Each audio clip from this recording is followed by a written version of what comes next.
You ask Tiger to solve. This deals with linear equations with one unknown.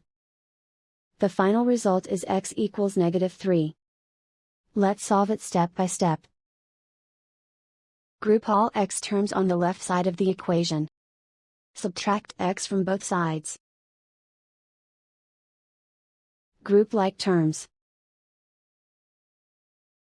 Simplify the arithmetic.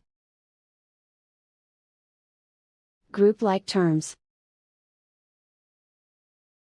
Simplify the arithmetic. Group all constants on the right side of the equation. Subtract 12 from both sides. Simplify the arithmetic.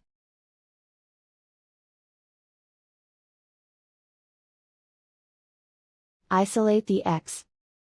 Divide both sides by 6. Simplify the fraction.